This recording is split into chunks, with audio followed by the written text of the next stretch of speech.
चैल जानते हैं आप कहाँ हैं? चैल जानते हैं आप कहाँ हैं? कभी गए हो उस मिलिट्री स्कूल में? मैं खुद मिलिट्री स्कूल का पढ़ा हूँ। और आप परमवीर चक्र की बात कर रहे हो तो हम भी तमाम नाम गिना सकते हैं। माननीय सदस्य से मैं आग्रह कर रही हूँ, आप ये तो केवल मिलिट्री स्कूल गए हैं। मैं आज भी टेरिटोरियल आर्मी के 124 रेजिमेंट में कैप्टन के रैंक पे अपनी सेवाएं दे रहा हूँ। अखिलेश जी केवल ज्ञान मत बांटिए। राहुल गांधी जी के साथ बैठकर अब वहीं बुलाने का झूठ बोलने की आपको आदत पड़ गई। वो वीडियो हमने देखा है कि कोई किसी को नमस्कार नहीं कर रहा है, कोई किसी को देख नहीं रहा है। चलिए, धन्यवाद धन्यवाद माननीय। और जो अपने आप को बहुत ताकतवर कहते थे, बहुत ताकतवर कहते थे आप अपने आप को, जिसने हराया उसको नहीं ये हटा पा रहे हैं। तो हिमाचल प्रदेश से जिसने पहला परमवीर चक्र विजेता मेजर सोमनाथ शर्मा दिए, कारगिल के युद्ध में सबसे ज्यादा शहीद होने वाले हिमाचल प्रदेश के वीर नौजवान थे। 4 परमवीर चक्र विजेता हुए, उसमें से 2 कैप्टन विक्रम बत्रा और सूबेदार संजय कुमार हिमाचल प्रदेश से हुए। किसानों के लिए एग्रीकल्चर सेक्टर में बड़े बड़े एमओयू हुए, लेकिन आज जमीन पर कुछ नहीं दिखाई दे रहा है। क्या ये स्कीम नौजवान को पक्की नौकरी दिलाएगी? क्या इन स्कीम से 5,000 रुपए देकर के आप नौजवान का भविष्य बनाना चाहते हैं? आज अगर उत्तर प्रदेश पिछड़ इसलिए रहा है क्योंकि सबसे महंगी बिजली अगर कहीं कोई पा रहा है तो उत्तर प्रदेश पा रहा है। आपने तो केवल सभापति महोदय एक चीज सीखी है पार्ले जी बिस्किट से, महंगाई और मुनाफा। इस सरकार ने 10 साल में डीएपी की बोरी को, खाद की बोरी को छोटा कर दिया। इससे और ज्यादा छोटा मत करना आप। और आपने डीएपी, जब किसान डीएपी लेने गया तो सरकार ने कहा कि बिना नैनो यूरिया के आप नहीं मिलेगा आपको। मैं सरकार से जानना चाहता हूं कि नैनो यूरिया से क्या लाभ पहुंचा है किसानों को, ये बताइए। नैनो यूरिया से क्या लाभ पहुंचा है सरकार बताए।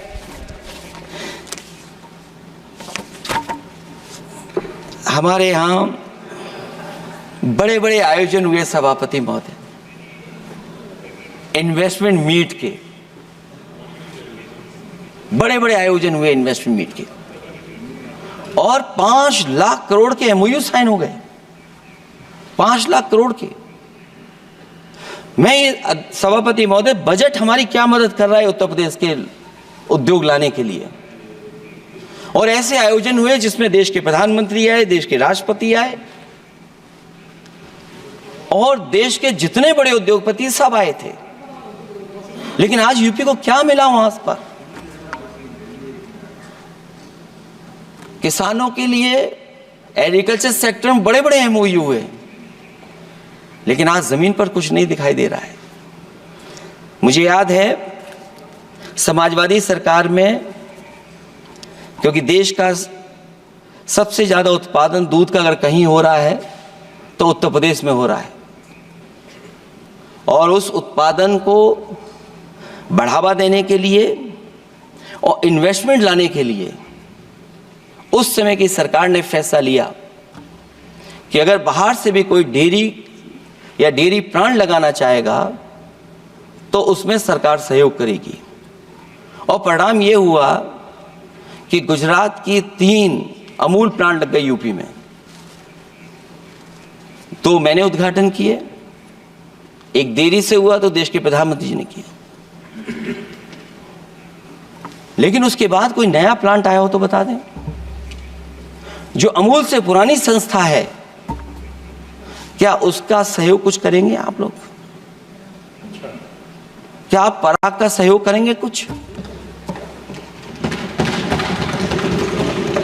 न केवल दूध उत्पादन में उत्तर प्रदेश आगे है, बल्कि चीनी में और गन्ने की पैदावार में भी कभी आगे कभी पीछे होता है। किसानों को भरोसा दिलाया गया था कि उनकी भी आय 2 गुनी हो जाएगी, उनको भी बहुत सुविधाएं दी जाएंगी, बिजली फ्री दी जाएगी। सभापति महोदया, उन्हें फ्री बिजली नहीं दी सरकार। ये आश्वासन था आपका। और आज अगर उत्तर प्रदेश पिछड़ इसलिए रहा है क्योंकि सबसे महंगी बिजली अगर कहीं कोई पा रहा है तो उत्तर प्रदेश पा रहा है। और मुझे याद है, क्योंकि बात ये मुझे इसलिए कहना चाहिए, बीजेपी के एक विधायक जो सबसे बुजुर्ग थे, वो देश के प्रधानमंत्री जी के क्षेत्र में बिजली 24 घंटे आए, उसके लिए वो धरने पे बैठ गए थे। वहाँ के अधिकारियों ने कहा कि बुजुर्ग हैं, इनका स्वास्थ्य बेहतर नहीं है, इनका धरना आप उठवा दीजिए। मैंने सभापति महोदय उनको बुलाया, मैंने उनकी बात सुनी। उन्होंने कहा कि प्रधानमंत्री जी के क्षेत्र में 24 घंटे बिजली होनी चाहिए। उसी दिन मैंने फैसला ले लिया कि प्रधानमंत्री के क्षेत्र में 24 घंटे रहेगी बिजली। और मैंने उससे मांग की सभापति महोदय कि उत्तर प्रदेश देश के प्रधानमंत्री को बनाने में सबसे बड़ा सहयोग किया है, इसका कम से कम बिजली का कोटा तो बढ़ जाए यूपी का। वो 8 साल हो गए, उत्तर प्रदेश ने देश के प्रधानमंत्री को तो दे दिया, लेकिन अभी तक बिजली का कोटा नहीं बढ़ा।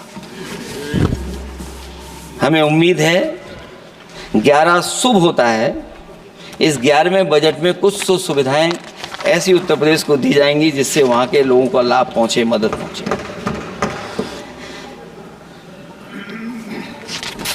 जहां किसान आत्महत्या कर रहा है,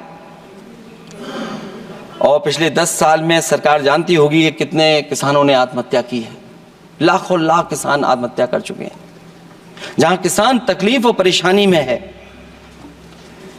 वहीं सबसे ज्यादा अगर संकट किसी चीज पर आया तो वो नौकरी पर आया है, रोजगार पे आया है। जब सरकार का बजट मैं पढ़ता हूं तो जो स्कीम्स लाई जा रही हैं उसमें, क्या ये स्कीम नौजवान को पक्की नौकरी दिलाएगी? क्या इन स्कीम से 5,000 रुपए देकर के आप नौजवान का भविष्य बनाना चाहते हैं? आप क्या दे रहे हैं आप? और मुझे तो ये लगता है कि जो वर्क फोर्स आप बना रहे हैं ट्रेनिंग देकर के सरकार के पैसे से, अंतोगत्वा इनको भी एक्सप्लॉइट वही लोग करेंगे, उद्योगपति। आखिरकार जब इतनी टेक्निकल, इतनी ट्रेन फोर्स होगी, तो आप ये मुझे बताइए कि उसके भविष्य क्या होगा। अगर इतने बड़े पैमाने पे आप ट्रेनिंग करा रहे हो, सरकार का बजट उसमें खर्च हो रहा है, तो सभापति महोदय उनका भविष्य क्या होगा 5 साल के बाद? और जो अग्निवीर वाली नौकरी है, सभापति महोदय, कोई भी नौजवान जो फौज के लिए तैयारी करता है वो कभी स्वीकार नहीं कर सकता। जब पहली बार ये स्कीम आई थी अग्निवीर, उस समय बड़े बड़े उद्योगपतियों से ट्वीट कराया गया था कि अग्निवीर से अच्छी कोई योजना नहीं है, इनको हम नौकरी दे देंगे, हम अपने यहां रख लेंगे। और शायद सरकार में बैठे लोगों को यह बात याद होगी, क्योंकि सरकार खुद स्वीकार करती है स्कीम ठीक नहीं है, तभी वो अपनी अपनी सरकारों से कह रहे हैं कि अग्निवीर वाले जो लौट करके आएंगे उन्हें कोटा दीजिए, आप नौकरी दीजिए।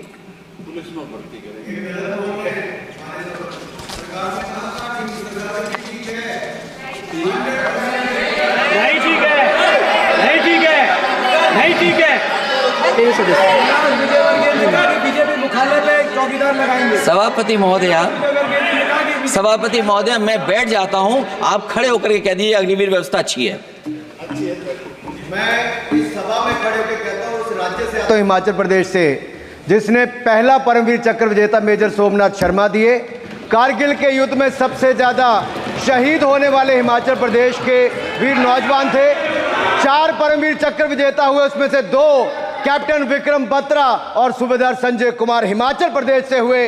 और मैं कहता हूं, जी हां, जो लंबे समय से मांग थी 1 रैंक 1 पेंशन की, किसी सरकार ने पूरी नहीं की, वो नरेंद्र मोदी जी की सरकार ने यहां पर पूरी की है।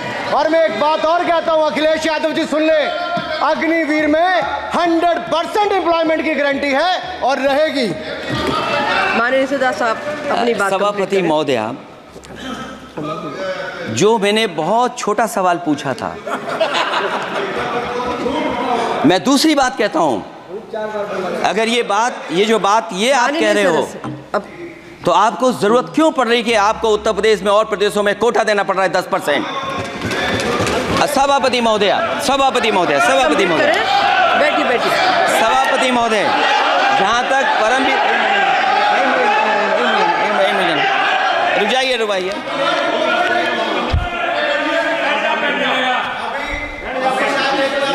अरे सुनने दो। माननीय सदस्य, आप अपनी सभापति महोदय, सभापति महोदय, चैल जानते हैं आप कहाँ हैं? चैल जानते हैं आप कहाँ हैं? कभी गए हो उस मिलिट्री स्कूल में? मैं खुद मिलिट्री स्कूल का पढ़ा हूँ। और आप परमवीर चक्र की बात कर रहे हो, तो हम भी तमाम नाम गिना सकते हैं। माननीय सदस्य, मैं आग्रह कर रही हूँ, आपस में चर्चा न करें। ये सभापति महोदय, ये सभापति महोदय, जी 1 मिनट से भी कम, मैं आपके सामने कहना चाहता हूं, ये तो केवल मिलिट्री स्कूल गए हैं। मैं आज भी टेरिटोरियल आर्मी के 124 रेजिमेंट में कैप्टन के रैंक पे अपनी सेवाएं दे रहा हूं। अखिलेश जी, केवल ज्ञान मत बांटिए। राहुल गांधी जी के साथ बैठकर अब वहां बुलाने का झूठ बोलने की आपको आदत पड़ गई। प्लीज बैठिए, प्लीज। माननीय सदस्य से मैं आग्रह कर रही हूं, आप अपनी बजट पर चर्चा करें। सभापति महोदय, आपका समय पूरा हो गया है, मैं प्लीज कंप्लीट करिए। सभापति महोदय, मैं इसलिए नहीं कह रहा, मैं क्या बात कहना चाहता हूँ, शायद मंत्री जी नहीं रहे इसलिए तकलीफ परेशानी ज्यादा है। और आप, अरे हमारा दर्द नहीं समझोगे, हम आपका दर्द चेहरे से पढ़ते हैं। अच्छा, दर्द मैं बताता हूँ, माननीय सदस्यों से मैं आग्रह कर रही हूँ, सभापति महोदय, दर्द मैं बताता हूँ, बजट पर चर्चा करिए। प्लीज बजट पर चर्चा सभापति, दर्द मैं बताता हूँ। देखिए, दर्द बात पहुंचेगी कि नहीं पहुंचेगी। सभापति महोदय, उत्तर प्रदेश से जब से हारे हैं तब से कोई नमस्कार नहीं कर रहा है। तकलीफ वो है आपको। कंप्लीट करिए। वो वीडियो हमने देखा है कि कोई किसी को नमस्कार नहीं कर रहा है, कोई किसी को देख नहीं रहा है। चलिए, धन्यवाद माननीय। और जो अपने आप को बहुत ताकतवर कहते थे, आप अपने आप को, जिसने हराया उसको नहीं ये हटा पा रहे हैं। अब बात समझ में नहीं आई ना? माननीय जिसने हराया उसको नहीं हटा पा रहे। और अगर सभापति महोदय, अग्निवीर व्यवस्था समाजवादी लोग स्वीकार ही नहीं कर सकते। आप बजट पर पूरी अपनी बात रखिए। सभापति महोदय, अग्निवीर स्वीकार नहीं कर सकते। आप अपनी चर्चा रखिए। सत्ता में आएंगे, साल 2 साल, ये चलने वाली सरकार नहीं है, गिरने वाली सरकार है, याद रखना आप। माननीय सदस्य, और देखिए, आप क्यों नहीं समझ रहे हो? साइकिल हमारा चुनाव चिन्ह है, साइकिल ही आपको सरकार चलवा रही है। जिस दिन साइकिल हट गई, आप कहां बैठे मिलोगे? और दूसरे हमारे साथी हैं जो हमें लेकर के यहाँ लाए थे। माननीय सदस्य, हम यहाँ मैं छूट आग्रह गए, कर रही वो चले हूँ, गए। कंप्लीट करिए। सभापति महोदय, मैं 2-3 बातें कहता हूँ यूपी को लेकर के, मैं मांग करता हूँ। कंप्लीट करिए आप। सभापति महोदय, चंबल एक्सप्रेस वे बनना चाहिए, क्योंकि देश का सबसे बड़ा एक्सप्रेस वे जो 1 लाख करोड़ का बना है, वो दिल्ली मुंबई से है। और यूपी को क्यों नहीं जोड़ रहे हैं आप? गंगा को लेकर के सब चिंतित हैं। गंगा की सफाई अभी नहीं हुई है। जो बजट गया पता नहीं कहाँ चला गया, किसी को नहीं पता। जैसे पानी बहा वैसे ही बजट भी चला गया।